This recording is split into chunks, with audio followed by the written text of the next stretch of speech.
Hey, beautiful people, it's so lovely to be able to sit and share some time with you all. It's been a little while since we've done that.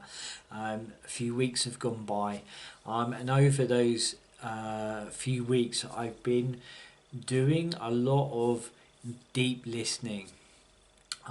Deep listening is something that has been nourished and nurtured and very gently been ingrained into my approach.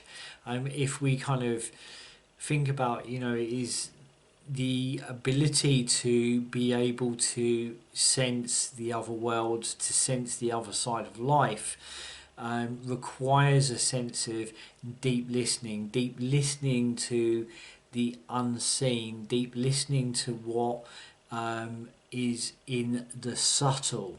But believe me, the subtle does become less subtle. The subtle becomes very kind of clear through deep listening and through experience. All of what I share is coming from a place of refined experience. And I think that, what I've really take from that is that deep listening comes from a sense of presence, a sense of being present with what you're coming into contact with. That is visually, unseen, emotionally. It's a sense of listening to the feelings that are stirring within you, listening to what you're sensing around you, listening to what is showing up, what is turning up within your own feelings and emotions. So deep listening is something that has been very nurtured in me from what the innate has taught me, from what spirit have taught me, from what my guides have taught me. And it is such a profound tool. So I think that whenever something's showing up within your life, it's about a sense of deep listening. And I have been doing a lot of deep listening. As you can see, that eye is in a state of change, very different to what it looked like a few weeks ago, and the healing is continuing to unravel. So, been deep listening when it comes to my own healing. And there's been some profound strands that have come together, that span back over around 20 years. So I want to share a really beautiful story, but at first I wanted to kind of really anchor that whole idea, that whole approach of when it comes to listening to the other side of life, or when it comes to connecting to the other side of life, it's about that sense of deep listening. Who's there? And I've got some very profound stories to weave in within this story. So I want to kind of go back. So picture this, if you will. Winter solstice, many moons back, or approaching winter solstice, many moons back. And there was this real kind of calling to take a pilgrimage to West Kennet, Long Burrow. It's a really special place. Kind of encourage you guys to go and explore it, go and Google it, find out more about it. And there was this real kind of feeling that it was calling us there. And I went there with a dear friend of mine. Me and her went and took pilgrimage up to West Kennet, Long Burrow, and we arrived, and it's kind of that time of day that's in between. It's not quite dark, it's not quite day, it's not quite night. And profound, really, with the story I'm going to share with you. Actually, all information's information, and it's also approaching winter solstice. So again, this in between, this time of transition, and we arrive and it's an hour before dark, and it was kind of, there was all this moisture in the air, and there was kind of this strange kind of, not quite mist, but there was, and we were kind of walking up the trackway, and it's quite a long way up, and there was this feeling of being followed up, this feeling of we weren't alone. And I remember kind of getting a quarter way up, and I turned around, I looked back towards the car, and there was this, you could make out this figure, and you could make out this female, and it was quite tall, and this feeling of long hair, and it felt like it may have been long dark hair, and she's kind of standing there, which was very odd because there's a lay-by on the side of the road and there's no footpath. You could walk there, but it's not a road that you would walk along. Well, not really. And it was kind of quite strange, and turned around, carried on, and we approached this 5-bar gate, and there's this little gate that crosses over the track, and there was a beautiful stream that ran through that actually was fed from a spring a little bit way off, a very special place.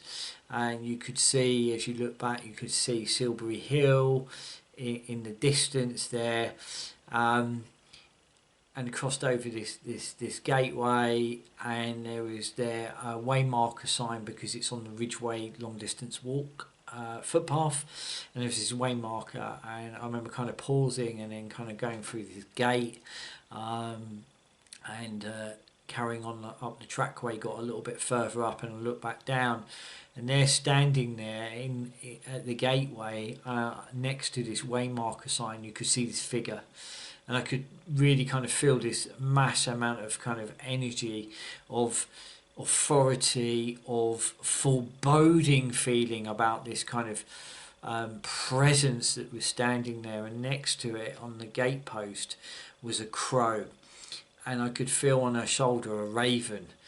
And it was a bit unsettling, it was a bit intriguing. I was really curious, also trying to make sense of everything that I was kind of seeing, feeling, and walk up, and there was the entrance to the burrow, and this was a very ancient sacred place.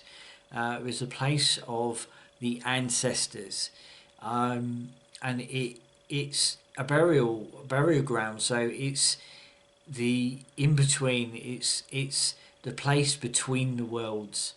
And as I kind of looked in, take a step in, and you're in immense darkness, complete darkness.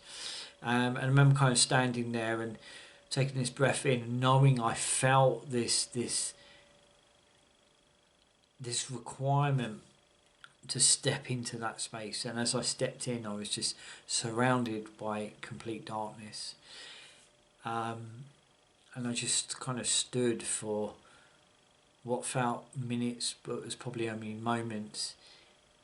And then this feeling of kind of moving down through into the back chamber, and I just kind of kneeled down, and I was in so much feeling of reverence, so much feeling of kind of surrender, so much feeling of deep gratitude for being called to this place. And we've been there before, but never like this, never at this time, and never at this time of day, never in these moments.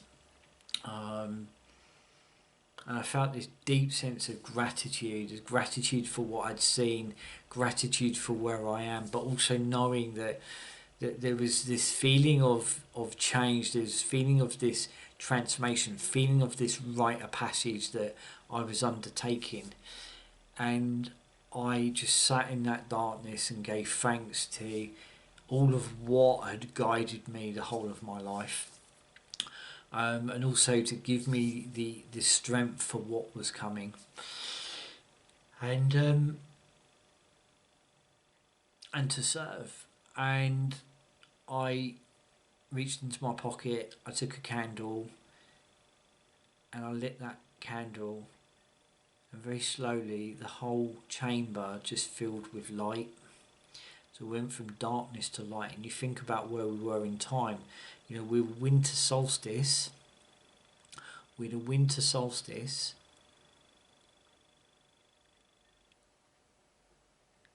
The darkest part of the year, moving towards the returning light. And that's absolutely what played out in that chamber. That's completely, totally what played out in that chamber. And the whole chamber just filled up with light.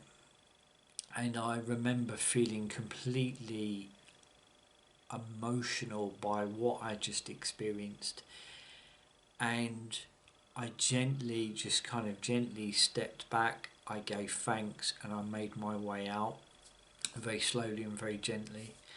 And I felt like I wasn't alone, and I felt like what I'd seen down the track was really important. I made my way on top of the burial mound, top of the chamber, and I sat there just kind of looking out towards Silbury Hill and just feeling completely, with a feeling of peace that washed over me, but a feeling of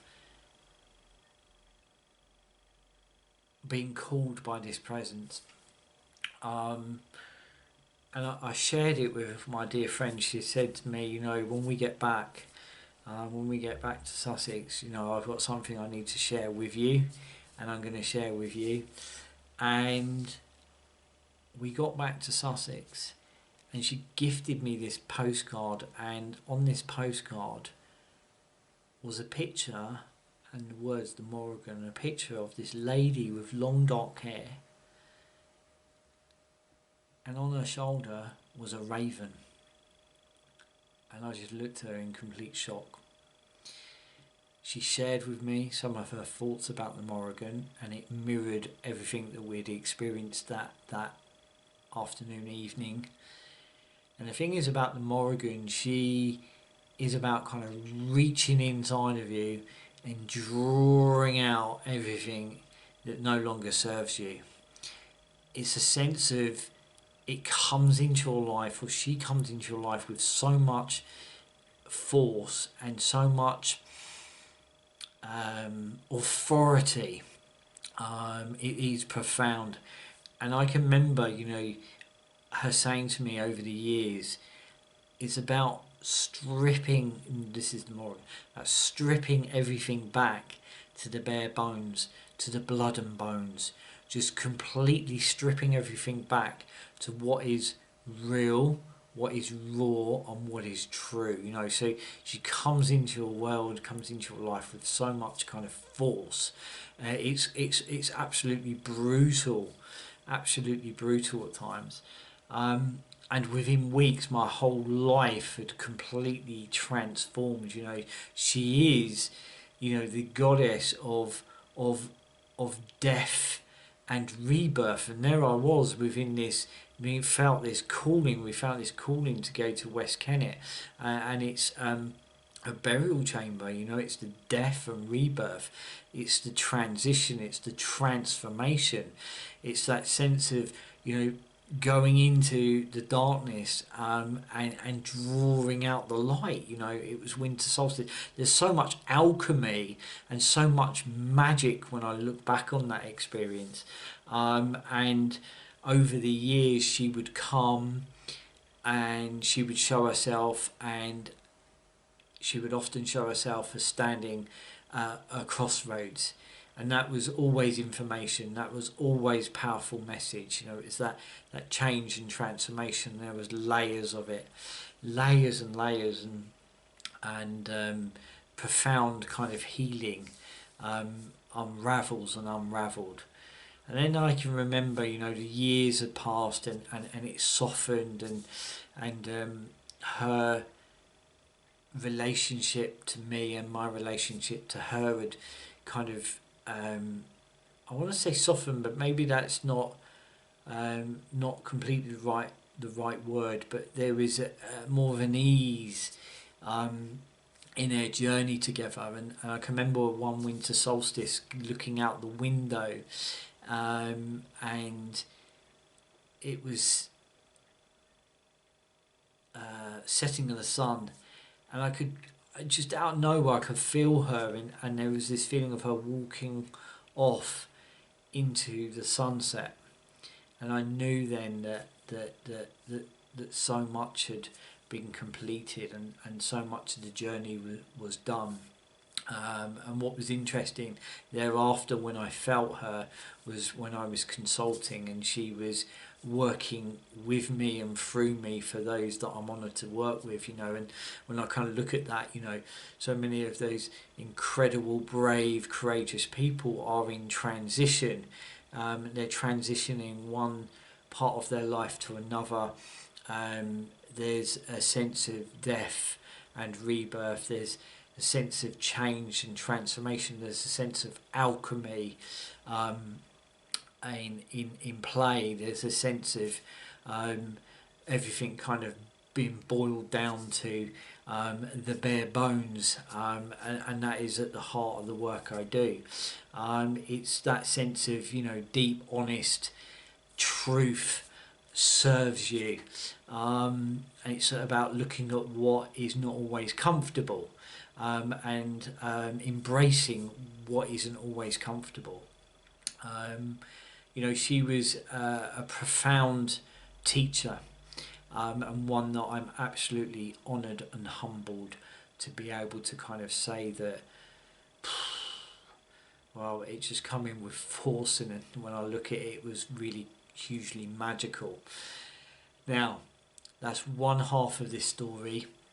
I'm going to be sharing the next half of the story in the days to come. But I hope that has stirred up some thought for you, and given you a little bit of the foundation, on the anchor of where we're going as we move forwards, and where all of this has come from. So, to the next part of the story, I'll be seeing you soon. Keep shining and keep meeting all that greatness inside of you. Until next time, much love.